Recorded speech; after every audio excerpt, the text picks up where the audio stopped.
नमस्कार बच्चों, YouTube channel शिक्षालय में आपका बेहद स्वागत है। मेरा नाम है रेणु यादव। बच्चों, इस YouTube चैनल के माध्यम से हम क्लास 9 से लेकर 12 तक के सारे केमिस्ट्री के चैप्टर्स और साथ ही साथ क्लास 10th की साइंस कवर कर रहे हैं। क्लास 10th में कल तक हम लोगों ने बात की थी डबल डिकम्पोजिशन रिएक्शन की, और जो टाइप ऑफ रिएक्शंस होते हैं, जो 4 तरीके के होते हैं, उसमें आज हम लास्ट डिकम्पोजिशन रिएक्शन की बात करेंगे। डिकम्पोजिशन का मतलब ही होता है विघटन, यानी कि टूट जाना। डिकम्पोजिशन रिएक्शन को स्टार्ट करने से पहले कॉम्बिनेशन रिएक्शन एक बार देख लेते हैं, क्योंकि डिकम्पोजिशन रिएक्शन कॉम्बिनेशन का जस्ट ऑपोजिट है। ओके, एक इक्वेशन देखते हैं बच्चों। CaCO कैल्शियम ऑक्साइड जब CO2 से कंबाइन करता है, कैल्शियम ऑक्साइड जब कार्बन डाइऑक्साइड यानी कि CO2 से कंबाइन करता है तो एक प्रोडक्ट बनाता है CaCO3, जो कहलाया जाता है कैल्शियम कार्बोनेट। यहाँ पे मैं बीच की किसी और चीज को मेंशन नहीं कर रही हूँ, बिकॉज ये सिर्फ कंपैरिजन के लिए है। तो ये तो कहलाई जाती है आपकी कॉम्बिनेशन रिएक्शन। अच्छा, कॉम्बिनेशन रिएक्शन का क्या मतलब हुआ? कोई भी कंपाउंड अगर किसी दूसरे कंपाउंड से रिएक्ट करके एक नया कंपाउंड बना देता है तो वो कहलाया जाता है आपका कॉम्बिनेशन रिएक्शन। या फिर कोई एलिमेंट दूसरे एटम से या एलिमेंट से मिलकर एक नया कंपाउंड बना लेता है, तब भी वो आपका कॉम्बिनेशन रिएक्शन ही कहलाया जाता है। ठीक है ना? तो ये तो होगी हमारी कॉम्बिनेशन रिएक्शन। तो डिकम्पोजिशन रिएक्शन क्या होती है, इसको तो हटा देती हूँ। ये सिर्फ आपको ये बताने के लिए था कि एलिमेंट्स जुड़े या कंपाउंड जुड़े, एक नया कंपाउंड बने तो कॉम्बिनेशन। अब मैं इसको उल्टा कर देती हूँ, ये तो यहां ले लेती हूँ CaCO3। CaCO3 को अगर मैं हीट करती हूँ, ठीक है, तो ये किस में टूटेगा? ये बन जाएगा CaO और CO2। यानी कि कोई एक बड़ा कंपाउंड छोटे छोटे कंपाउंड्स में टूट जाएगा। तो ऐसा रिएक्शन जहां पर एक कंपाउंड विघटन कर ले, छोटे छोटे कंपाउंड्स में टूट जाए, उसको हम बोलते हैं डिकम्पोजिशन रिएक्शन। क्लियर हो गई ये बात? चलो इस इक्वेशन को विस्तार से समझेंगे। अभी तो सिर्फ कंपैरिजन बताया था आपको, तो इसको हटा देते हैं, अभी इसकी जरूरत नहीं है। डिकम्पोजिशन रिएक्शन को समझने से पहले ये जरूर समझ लीजिए बच्चों कि कई बार आप लोगों को इक्वेशन में CO3 मिलेगा, तो याद रखना कि CO3 हमेशा CO2 में टूटेगा। अगर NO3 है तो वो NO2 में टूटेगा। अगर SO4 है तो संभावना होती है कि वो SO2 या फिर SO3 या फिर दोनों में टूटेगा ज्यादातर केसेस में। अगर आपके पास O3 है तो फिर वो O2 में टूटेगा। ठीक है ना? डिकम्पोजिशन रिएक्शन या आप आगे के क्लासेस में भी पढ़ेंगे तो कहीं पर भी अगर ये कंपोनेंट्स पॉलीएटॉमिक आयंस किसी भी और एलिमेंट के साथ मिलकर जो एक आयनिक फॉर्म में होगा, एक कंपाउंड बनाएंगे, तो CO3 CO2 में टूटेगा, NO3 अधिकतर NO2 में टूटेगा। अगर आपके पास SO4 है सल्फेट की स्टेट में, तो वो SO2 या SO3 बनाएगा या दोनों बनाएगा, और O3 अधिकतर O2 में ही टूटता है। इतना याद रखोगे ना आप? ठीक है, चलो बढ़िया, इसको हटा देते हैं।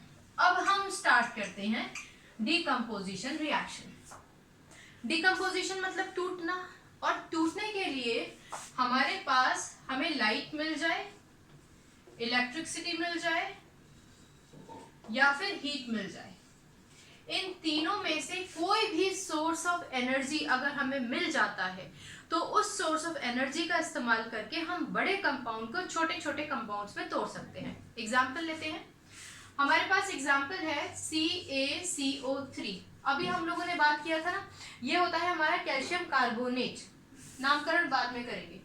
इसको हमने हीट कर दिया, ठीक है, ओके, इसको हमने हीट किया है। तो जब हम इसको हीट करेंगे तो अभी हम लोगों ने डिस्कस किया था कि अगर आपके पास CO3 होगा तो CO2 में तो टूटेगा ही टूटेगा। इसको वैसे अलग से लिख लेते हैं। हमारे पास क्या है? Ca है, C है, और कितने ऑक्सीजन है? 3 ऑक्सीजन है। तो क्योंकि CO3 है, CO2 में टूटेगा ही टूटेगा, तो ये CO2 तो हम यहाँ लिख देते हैं, बाय प्रोडक्ट में लिख देते हैं। आप पहले लिखोगे ना तभी भी नंबर नहीं कटेंगे, नंबर आपको पूरे मिलेंगे। अब अपने पास क्या बचा बच्चों? ये हमारे पास कार्बन और 2 ऑक्सीजन तो चले गए, तो फिर क्या बचा? फिर हमारे पास बचा ये। ओके, इसका मतलब Ca तो होता है 2 पॉजिटिव, O होता है 2 नेगेटिव, इक्वल अपोजिट वैलेंसीज है, कैंसिल कर दो और प्रोडक्ट बना दो CaO। ऑलराइट, चलो आगे बढ़ने से पहले, नामकरण करने से पहले एक और चीज समझ लेते हैं। बेटा हम लोगों ने बहुत शुरुआती लेक्चर्स में ये डिस्कस किया था कि कुछ ऐसे रिएक्शंस होते हैं जिसमें आपको हीट देनी पड़ती है, तो वो एंडोथर्मिक रिएक्शंस होते हैं। याद है आपको एंडोथर्मिक? हाँ, एंडोथर्मिक का मतलब जिसमें आपको हीट देनी पड़ती है, मतलब रिएक्टेंट साइड में हीट होती है। तो कई किताबों में ये इक्वेशन आपको ऐसे भी मिलेगी, CaCO3 plus heat arrow CaO plus CO2। यहां मैं आपको ये समझाना चाह रही हूं कि यदि आप चाहें तो रिएक्टेंट के साथ भी प्लस हीट लिख सकते हो, नहीं तो आप एरो के ऊपर डेल्टा बना दीजिए। ये डेल्टा होता है ना, दिस इज डेल्टा ना, तो आप डेल्टा बना दो। डेल्टा हीट को सिंबलाइज करता है, मतलब हीट को शो करता है। याद रखने वाली बात बस इतनी है कि एंडोथर्मिक में ये हीट आपको रिएक्टेंट साइड में दिखानी होती है, मतलब या तो एरो से पहले दिखाइए या फिर एरो पर दिखाइए। जो दूसरी टाइप ऑफ रिएक्शंस होती है, हम अपने टॉपिक से थोड़ा हट गए हैं लेकिन ये चीज समझने के लिए है, आपको याद होना चाहिए। जो एक्सोथर्मिक होता था ना बेटा, एक्सोथर्मिक में ये जो हीट है इसको हम कहाँ लगाएंगे? यहाँ पर लगाएंगे, अगर इवॉल्व होगी तो। इस रिएक्शन की बात नहीं कर रही हूँ, जनरली किसी भी रिएक्शन में एक्सोथर्मिक है तो प्रोडक्ट साइड में हीट लगाएंगे, ठीक है ना। चलो ये तो खैर बीच की बात थी, तो फिलहाल ये आपको समझाना जरूरी था कि अगर आपको प्लस हीट यहाँ मिल जाए या डेल्टा मिल जाए तो एक ही बात है, इसमें घबराने की बात नहीं है। चलो इसको हटा देते हैं। अच्छा, बैलेंसिंग देख लें पहले। सेकेंड स्टेप में हम लोग बैलेंसिंग ही तो किया करते थे, चलो वैसे ही देख लेते हैं। आदत डालते हैं ऐसे जनरली देखकर बैलेंस करने की। Ca कितना है अपने पास? 1, Ca 1 है। कार्बन कितना है? 1, कार्बन 1 है। बैलेंसिंग के टाइम पे तो कार्बन को CO2 से अलग हटके भी देख सकते हैं, काउंट कर सकते हैं। ऑक्सीजन कितना है अपने पास? 3। यहाँ ऑक्सीजन कितना है? 2 तो ये हो गया और 1 ये हो गया, मतलब अपनी इक्वेशन तो भैया बैलेंस है। चलो वेरी गुड, ऑलराइट, इसको थोड़ा ठीक करके लिख देती हूँ, ठीक है ना। CO2 था ये और ये क्या था अपना CO3। चलो तो इसको जनरली हम CaCO3 को कैल्शियम कार्बोनेट के नाम से जानते हैं, कैल्शियम कार्बोनेट। अच्छा, ये जो कैल्शियम कार्बोनेट होता है ना, इसी को हम लाइमस्टोन के नाम से भी जानते हैं। तो कई बार अगर आप देखो कि लाइमस्टोन लिखा हुआ है तो आप समझ जाइएगा कि हम कैल्शियम कार्बोनेट की बात कर रहे हैं। क्लियर? कैल्शियम कार्बोनेट की बात कर रहे हैं। चलो इसको तो आप जानते ही हो, कार्बन डाइऑक्साइड। चलो पहले मैं इसका ही नाम लिख देती हूँ, कार्बन डाइऑक्साइड। अब ये क्या है? जैसे हम लोगों ने पुराने लेक्चर्स में पढ़ा था कि अगर क्लोरीन किसी के साथ जुड़ जाता है तो उसका नाम हो जाता है क्लोराइड। ऐसे ही ऑक्सीजन अगर किसी के साथ मिलकर प्रोडक्ट बना लेता है, कंपाउंड बना लेता है, तो उसके नाम के आगे ऑक्सीजन ना रह के वो क्या हो जाता है? ऑक्साइड। ऑलराइट, अब क्योंकि ये कैल्शियम के साथ जुड़ गया है तो इसका नाम क्या होगा? Calcium oxide. क्लियर? अच्छा, कैल्शियम ऑक्साइड जो है ना, इसको लाइम भी बोलते हैं और इसको क्विक लाइम भी बोलते हैं। आप कंफ्यूज मत हो जाइएगा, ये वही लाइम है जो सीमेंट और ग्लास के मैन्युफैक्चरिंग में बहुत ज्यादा उपयोग में आता है। जो पुराना सिलेबस हुआ करता था ना, उसमें सीमेंट का और ग्लास का जिक्र भी हुआ करता था, तो वहां अगर आप वो पढ़ते होते तो आपको समझ में आ जाता। फिलहाल CaO को, कैल्शियम ऑक्साइड को लाइम या फिर क्विक लाइम के नाम से भी हम जानते हैं। ये सीमेंट और आपका ग्लास के मैन्युफैक्चरिंग में इसका इस्तेमाल होता है। इतना समझ में आ गया? अच्छा बेटा, क्योंकि एक और चीज समझो, क्योंकि इस पूरी इक्वेशन में हमें हीट की जरूरत पड़ी थी, तो अगर आपको किसी भी कंपाउंड को उसके कंपोनेंट्स में तोड़ने के लिए, ठीक, स्प्लिट करने के लिए हीट की जरूरत पड़ती है, तो उस डिकम्पोजिशन रिएक्शन को हम बोलते हैं, स्पेसिफिकली बोलते हैं thermal decomposition. Thermal decomposition, thermal का मतलब ये होता है हीट। ऑलराइट, तो अगर आप हीट, क्योंकि हम लोगों ने पहले ही डिस्कस किया है कि कोई भी बड़ा कंपाउंड छोटे कंपाउंड्स में टूट सकता है, कोई भी बड़ा कंपोनेंट छोटे कंपोनेंट्स में टूट सकता है हीट से। लाइट से और इलेक्ट्रिसिटी से। अगर आप हीट का इस्तेमाल करते हैं तो स्पेसिफिकली आप उसको थर्मल डिकम्पोजिशन कहोगे। अब अगर एग्जाम में आपसे पूछा जाए कि भाई डिकम्पोजिशन रिएक्शन को डिस्क्राइब करो और एक इक्वेशन लिख दो, तो ये मत सोचने लग जाइएगा कि अरे ये तो थर्मल का एग्जाम्पल है, इसको लिखूं कि ना लिखूं। आप बेशक इसको लिखिए क्योंकि है तो डिकम्पोजिशन ही ना, है ना। और अगर आपसे थर्मल पूछे, जो अधिकतर नहीं पूछते हैं स्पेसिफिकली, तो बस आपको एक डेल्टा लगा देना है। कोई भी इक्वेशन जिसके साथ रिएक्टेंट साइड में हीट लिखा हो या फिर एरो पर डेल्टा लिखा हो, वो आपको ये बताता है कि भाई इक्वेशन जो है वो आपकी थर्मल है। क्लियर? आगे बढ़े, चलो इसको हटा देते हैं। केमिस्ट्री बहुत प्यारा सब्जेक्ट है, आपको उसको रट्टाफिकेशन करने की ना बिल्कुल भी जरूरत नहीं है। इस बात का याद आप ध्यान रखिए। एक मिनट रुकिए, मैं डस्टर गिर गया है। चलो अब हम आगे बढ़ते हैं। हमने अपने शुरुआती लेक्चर्स में ये भी डिस्कस किया था कि कई बार हमें इक्वेशन को कारगर बनाने के लिए, मतलब प्रोडक्ट तक पहुंचाने के लिए कैटलिस्ट की भी जरूरत पड़ती है। ठीक है ना। कैटलिस्ट का मतलब समझते हो ना, जो रिएक्टेंट को या प्रोडक्ट को डिस्टर्ब नहीं करेगा, सिर्फ रेट ऑफ रिएक्शन को स्पीड अप कर देगा, जल्दी बना देगा। ऑलराइट, चलो एक इक्वेशन डिस्कस कर लेते हैं। इक्वेशन है हमारे पास KClO3। बेटा ये कहलाया जाता है आपका पोटेशियम क्लोरेट, पोटेशियम क्लोरेट, क्योंकि ये भी एक डिकम्पोजिशन है और थर्मल डिकम्पोजिशन है। तो फिर से मैं आपको याद दिला दूं कि आपके पास दो चॉइस है, KClO3 के साथ हीट लिखो, एरो लिखो और प्रोडक्ट लिख दो जो बनेगा, या फिर KClO3 लिखो, एरो लगाओ, एरो के ऊपर लिख दो डेल्टा और इसको तोड़ दो। अच्छा, हम ये बात पहले ही डिस्कस कर चुके हैं बेटा कि जब आपको ऑक्सीजन मिल जाता है ना, O3 सॉरी, अगर O3 होता है तो वो O2 में तो टूटता ही है। तो चलो पहले O2 लिख देते हैं। ये यूजुअली हमारा सेकंड प्रोडक्ट ही है। जो भी गैस रिलीज होती है उसको हम प्लस के बाद लिख सकते हैं। ऐसा नहीं है कि आप इसको एरो के जस्ट बाद लिख दोगे तो नंबर नहीं मिलेंगे, बिल्कुल मिलेंगे। अब हमारे पास क्या बचा, O3 तो टूट गया O2 में, ऑलराइट, बाकी का स्टेप। अब क्या बचा अपने पास, KCl बचा। तो हमारे पास प्रोडक्ट हो गया KCl। अब हम लोगों को क्या करना है, नामकरण करने से पहले, ठीक है ना, पोटेशियम क्लोरेट बनाए। हमारे पास क्या था, KClO3, पोटेशियम क्लोरेट, KClO3 मतलब पोटेशियम क्लोरेट। और ये तो आप जानते ही हो कि अगर क्लोरीन किसी के साथ जुड़ जाता है तो क्लोराइड कहलाया जाता है, तो पोटेशियम क्लोराइड होगा। इसमें बाद में आएंगे। बैलेंस कर लें इक्वेशन को एक बार। कि अपने पास कितना है, 1, यहाँ भी कि 1 है, चलो बढ़िया बात। Cl कितना है, 1, यहाँ भी Cl 1 है। क्लियर? क्लोरीन का सिंबल Cl होता है। कहीं आप इसको, कुछ बच्चे C को कार्बन समझने लगे, नहीं बेटा, Cl मतलब क्लोरीन का सिंबल है। अच्छा, ऑक्सीजन अपने पास यहाँ है 2 और यहाँ है 3, एक तरफ इवन और एक तरफ ऑड। तो हम क्या करेंगे, एक ऐसे नंबर से मल्टीप्लाई कर देंगे कि दोनों तरफ जो है ना वो इवन नंबर आ जाए। ओके, इसका मतलब अगर मैं इसका मल्टीप्लीकेशन 2 से कर दूं तो यहाँ पे ऑक्सीजन कितना है, 3।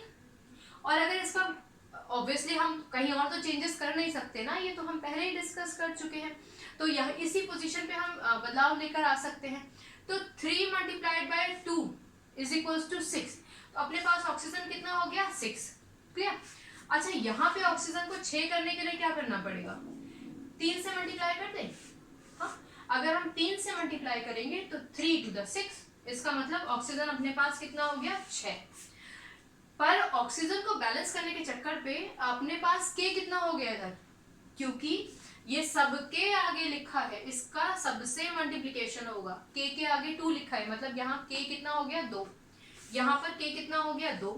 इधर K है 1, तो इसको 2 बनाने के लिए क्या करें, नियम कहता है भैया इस पोजीशन को टच मत करो, तो भाई यहाँ लिख देते हैं 2। चलो यहाँ पे भी K अपना हो गया 2। क्लोरीन कितना है, ऑब्वियसली क्लोरीन का मल्टीप्लिकेशन भी 2 से होगा ही होगा।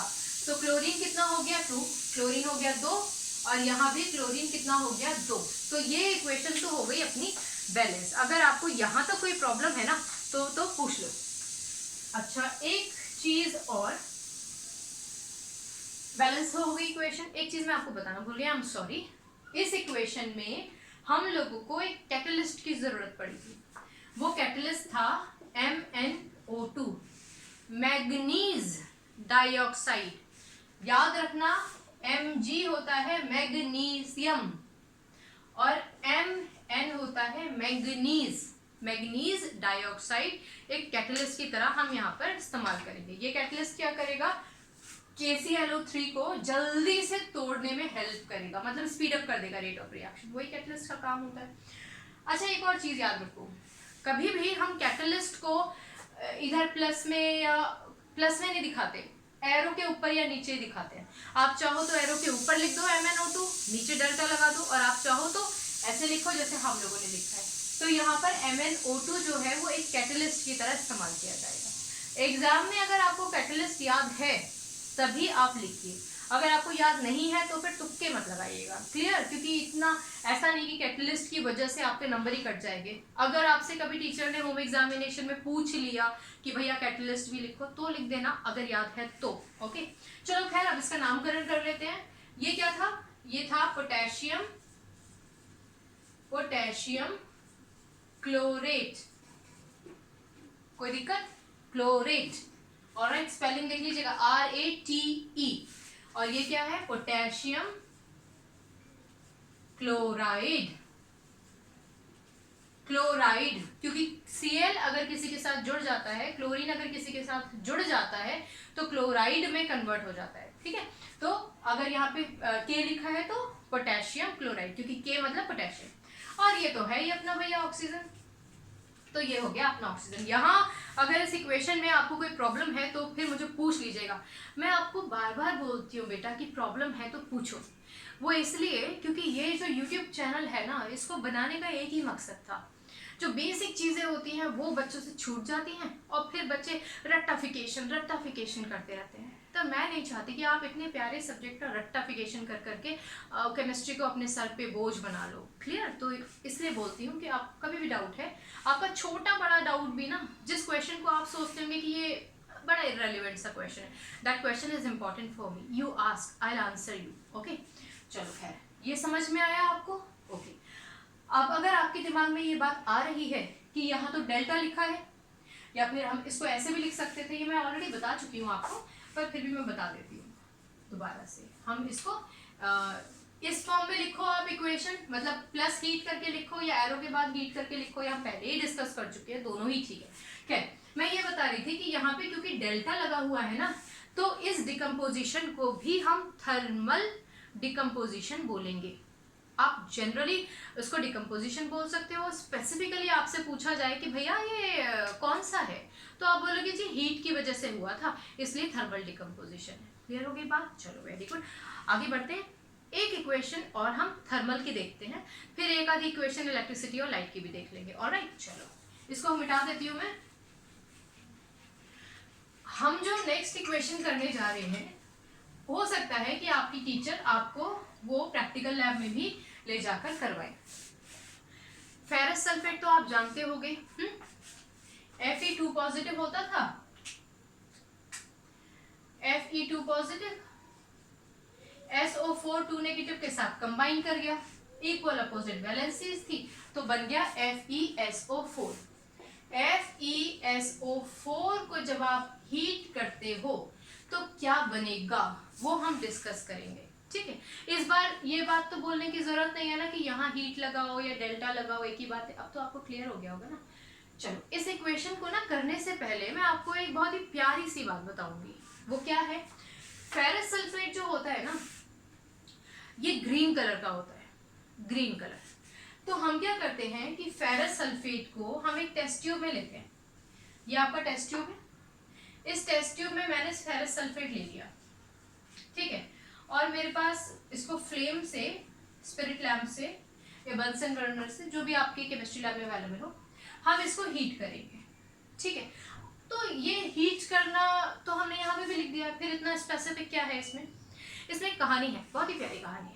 देखो बेटा, FeSO4 जो होता है ना, उस FeSO4 में 7 मॉलिक्यूल पानी के होते ही है।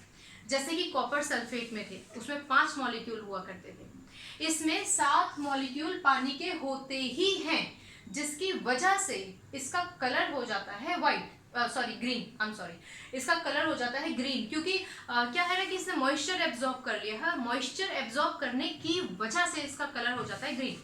इसका मतलब इसका नामकरण अभी यहीं कर देती हूँ क्योंकि ऊपर इक्वेशन में इसकी जरूरत नहीं है, वो भी बताऊंगी, घबराना नहीं।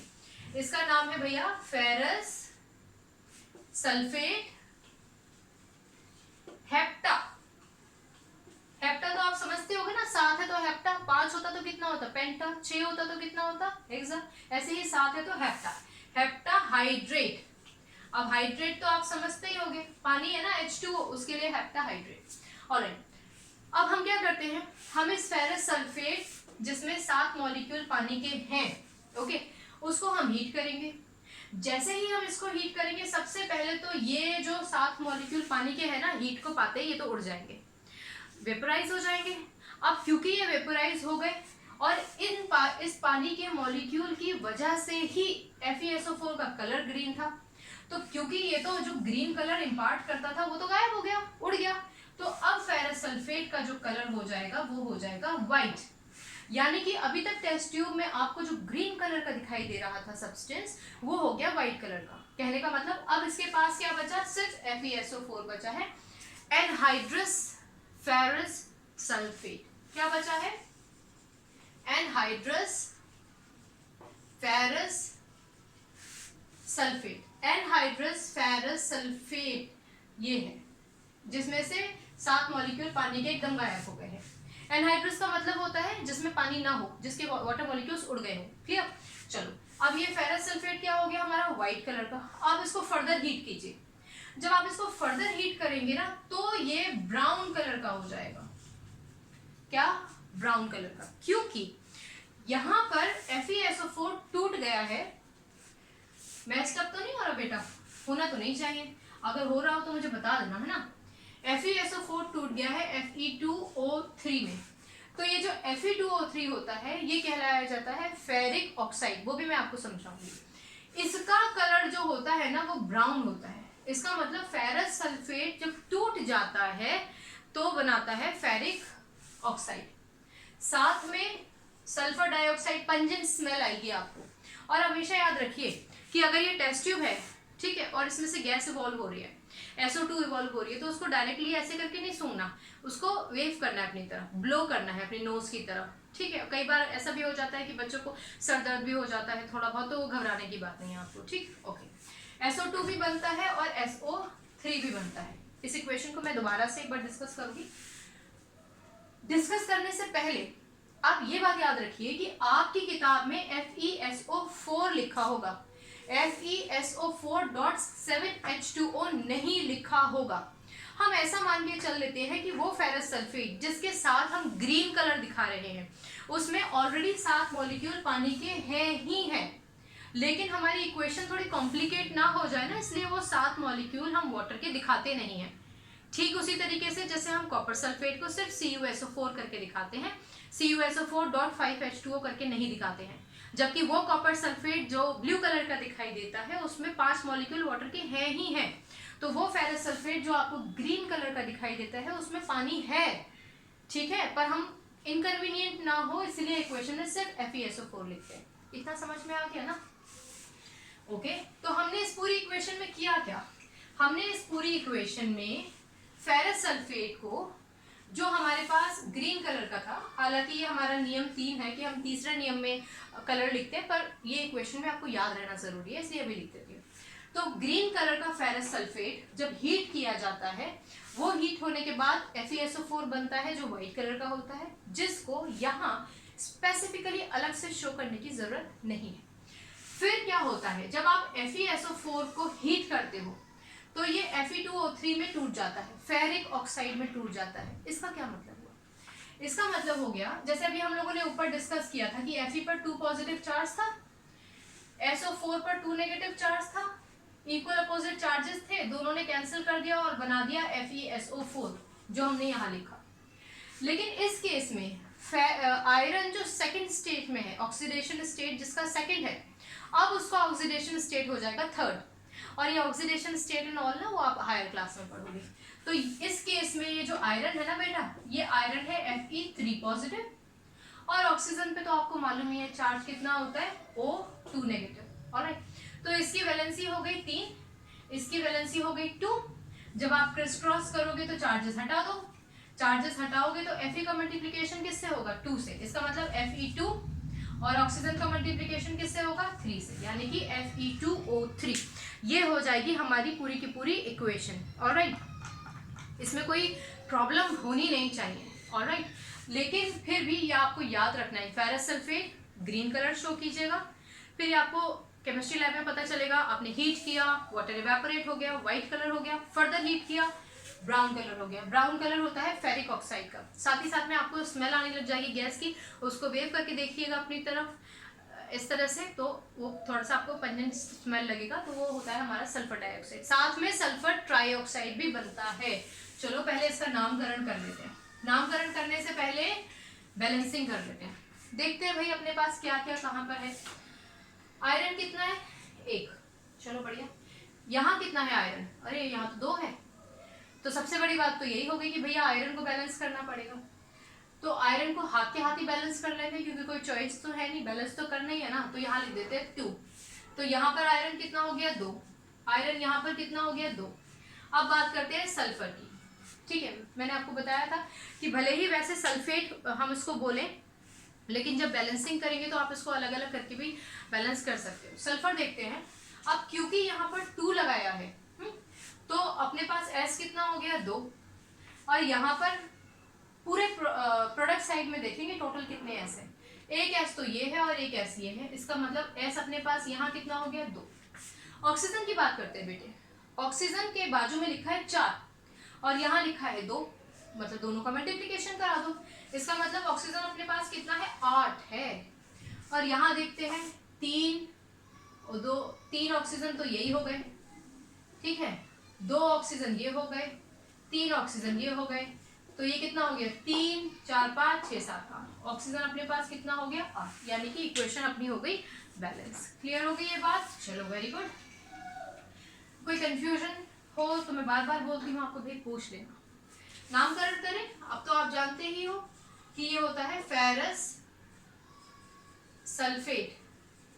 बेटा एक और चीज समझो, Fe अगर 2 पॉजिटिव स्टेट में होता है ना, तो वो कहलाया जाता है फेरस।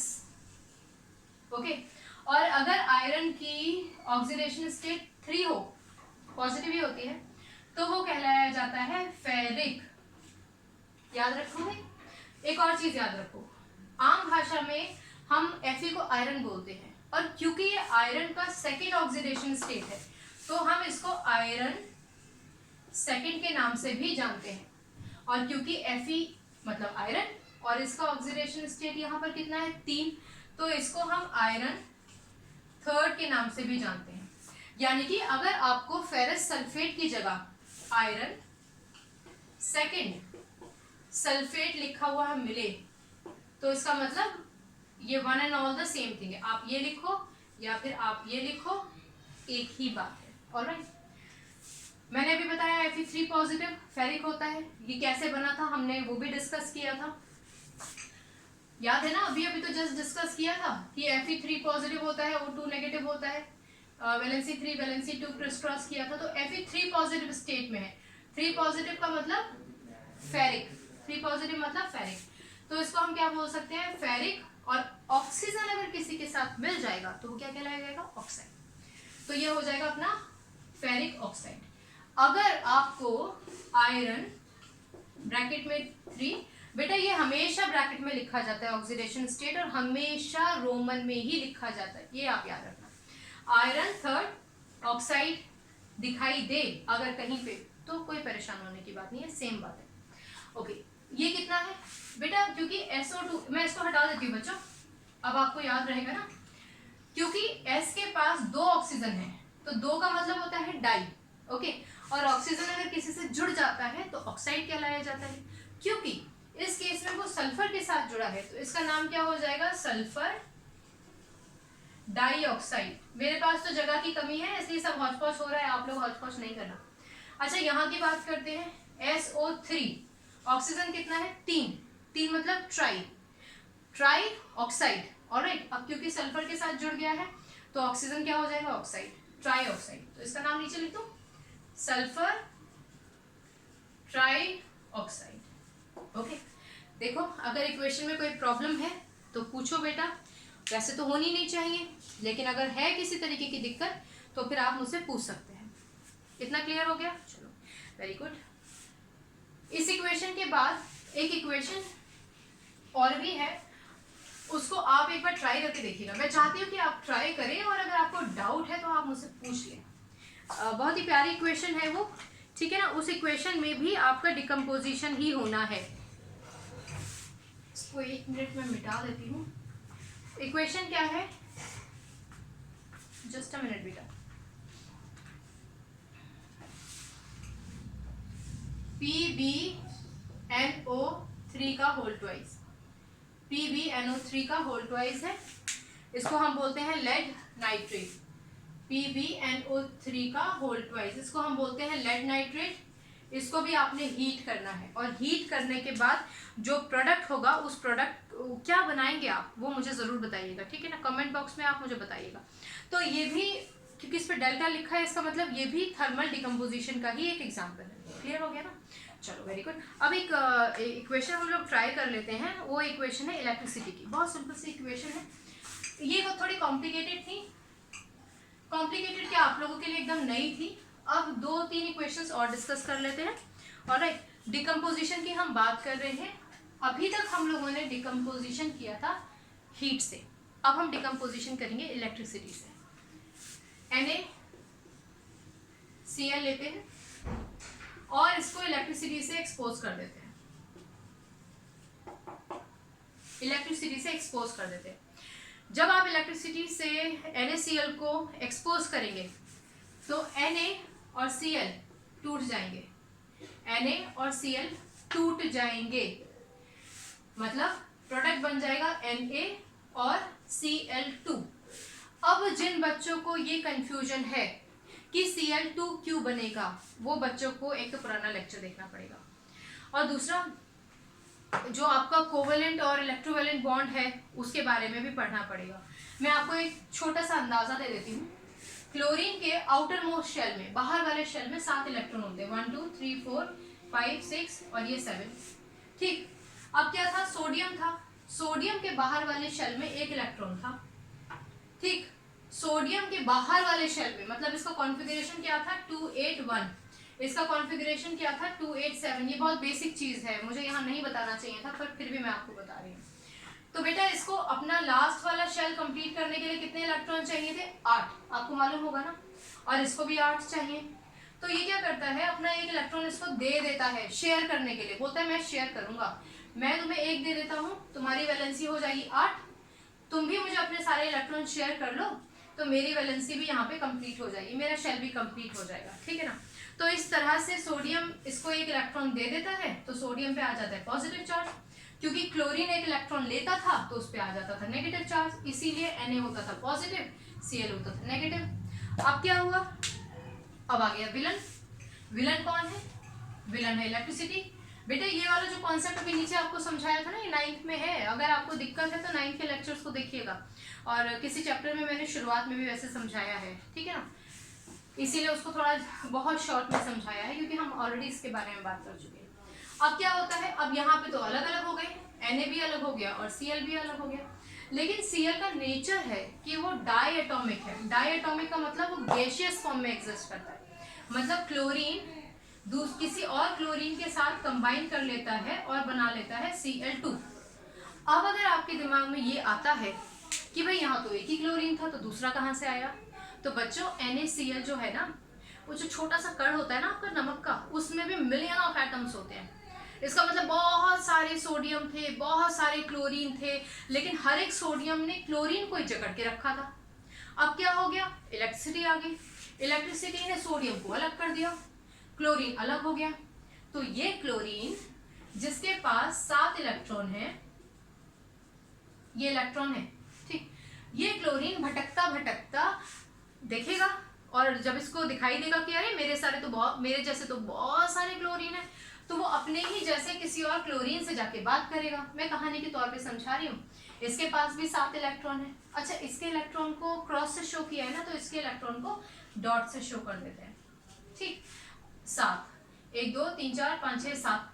तो ये क्लोरीन कहता है कि भैया अच्छे खासे हम तो सोडियम के साथ आराम से टीम बना के NaCl के फॉर्म में थे, अब इलेक्ट्रिसिटी पास हो गई है तो इलेक्ट्रिसिटी ने क्या किया, हम दोनों को अलग कर दिया। अब मैं तो हो गया हूँ अनस्टेबल, मेरे पास तो 7 ही इलेक्ट्रॉन है, होने चाहिए 8। तो ये क्लोरीन कहता है कि अरे तुम्हारी कहानी तो मेरे जैसी है, मेरे पास भी 7 ही इलेक्ट्रॉन है, तो क्यों ना हम लोग शेयर कर लें। तो ये क्या करते हैं, इलेक्ट्रॉन्स को शेयर कर लेते हैं। तो जब ये क्लोरीन बाजू वाले का एक इलेक्ट्रॉन ले लेगा, शेयर कर लेगा, तो इसके पास कितने हो जाएंगे, 2 4 6 7 तो थे ही, एक ये ले लिया, 8 हो गए। इसके पास कितने हो गए, 2 4 6 7, ये तो उसके अपने थे, एक वो बाजू वाले से शेयर कर लेता है, ठीक है। तो और ये जो बॉन्ड इनके बीच में बनता है ना, इसको हम बोलते हैं कोवेलेंट बॉन्ड। इसको क्या बोलते हैं, कोवेलेंट बॉन्ड है।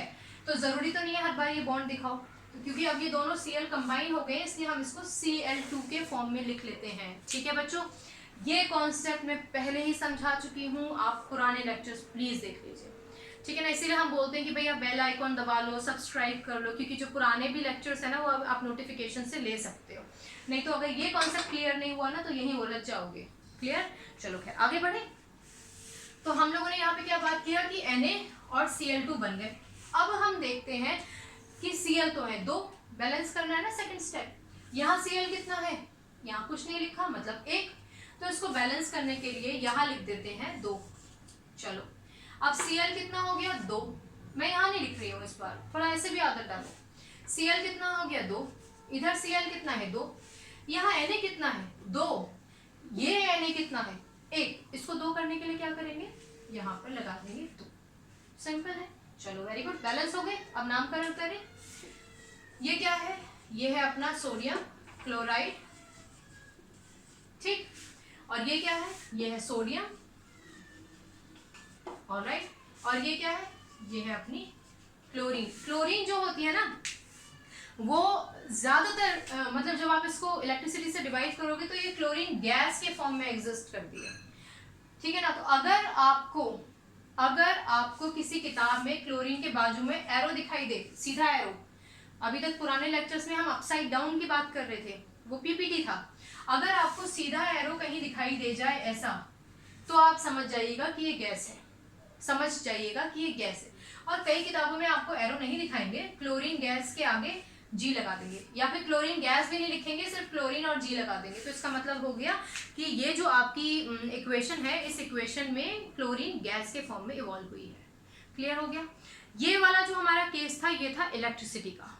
ओके चलो, अब हमारे पास हीट भी डिस्कस कर लिया, इलेक्ट्रिसिटी भी डिस्कस कर लिया, और भी एग्जांपल्स हैं, आप किताब में देखिएगा, प्यारे एग्जांपल्स हैं सारे। अब हम बात करते हैं एक और इक्वेशन की जिसमें हम लाइट का इस्तेमाल करेंगे। सनलाइट भी हो सकती है वो, और नॉर्मल बल्ब की लाइट भी हो सकती है।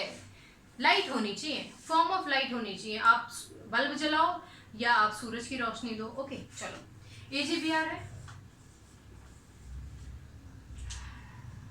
AgBr silver bromide. Silver bromide को आप रखो, उसके ऊपर बल्ब जला दो या उसको सनलाइट में एक्सपोज कर दो, ठीक। तो यहाँ पे हम क्या करेंगे, लाइट किसी भी फॉर्म में हो सकती है, तो हमें स्पेसिफिक करने की जरूरत नहीं है कि भाई हमें सनलाइट ही लेनी है, या फिर हम लोगों को ये जो आपका सूरज की रोशनी लाइट है, बल्ब की लाइट लेनी है, ऐसा हमें कुछ भी स्पेसिफिक करने की जरूरत नहीं पड़ती है। ऑलराइट, अब हम क्या करेंगे, इसको तोड़ेंगे। जब ये टूटेगा तो Ag और Br, Ag होता है 1 पॉजिटिव, Br होता है 1 नेगेटिव। इसकी भी वही क्लोरीन वाली कहानी है, इसकी भी क्लोरीन वाली ही कहानी है। कहने का मतलब Ag तो टूट गया, जैसे ही लाइट पड़ी Ag और Br के बीच का जो बॉन्ड था वो टूट गया, आयनिक बॉन्ड जिसको हम इलेक्ट्रोवैलेंट बॉन्ड बोलते हैं, वो टूट गया। तो Ag तो हो गया फ्री। अब रही बात Br की, तो Br के साथ भी वही प्रॉब्लम है, Br का आउटर मोस्ट शेल फ्री है, मीन्स उसके पास इलेक्ट्रॉन की कमी है। ऐसे ही दूसरा एक और Br आ जाता है, उसके पास भी इलेक्ट्रॉन की कमी है, ये दोनों अपने अपने इलेक्ट्रॉन्स को शेयर कर लेंगे और Br2 फॉर्म में एग्जिस्ट करेंगे, क्योंकि Br भी ब्रोमीन गैस होती है, और ब्रोमीन जो गैस होती है ना वो आपकी रेड ब्राउन कलर की होती है। ब्रोमीन जो गैस होती है वो आपकी रेड ब्राउन कलर की होती है। AgBr जो है ना सिल्वर ब्रोमाइड होता है, इसका कलर येलो होता है, कई जगहों पे आपको व्हाइट लिखा मिलेगा, वैसे येलो होता है। बैलेंस कर ले, सिंपल इक्वेशन है, बैलेंस कर लेते हैं। बी आर कितना है 2, इसको बैलेंस करने के लिए यहाँ लगा देते हैं 2। अब बी आर तो हो गया 2, यहाँ भी बी आर हो गया 2, ए जी कितना है यहाँ 2, इसको 2 करने के लिए यहाँ पर 2 लगा देंगे। बैलेंस हो गई इक्वेशन बच्चों। अब नामकरण कर लेते हैं, इसका नाम है silver bromide. What is the name? Silver bromide. और इसका कलर क्या है? येलो कलर होता है। ये क्या है बेटा? ये सिल्वर है, आपको मालूम है सिल्वर का कलर क्या होता है। और ये हो गया हमारा लास्ट ब्रोमीन। ब्रोमीन का कलर क्या होता है? Red brown. यहां तक अगर आपको कोई कंफ्यूजन हो तो मुझे पूछ लीजिएगा बच्चों। कई बार आप लोगों से पूछा जाएगा कि सिल्वर ब्रोमाइड का क्या काम होता है। ये जो आपका सिल्वर ब्रोमाइड है तो ये फोटोग्राफी में काफ़ी काम आता है। ऑलराइट, कोई भी फोटोग्राफी हो, ब्लैक फोटोग्राफी हो या वाइट फोटोग्राफी हो, उसमें काफ़ी काम आता है। ऑलराइट, तो ये था हमारा डीकम्पोजिशन रिएक्शन का सेशन। आपको इलेक्ट्रिसिटी, हीट और लाइट के बहुत सारे और एग्जाम्पल्स मिलेंगे, आप लोग कर लीजिएगा। यहाँ तक अगर आपको कोई कंफ्यूजन हो तो बेहिचक मुझसे पूछिएगा। अगले लेक्चर में मिलने तक अपना ख्याल रखिए, खुश रहिए। God bless you, bye, take care.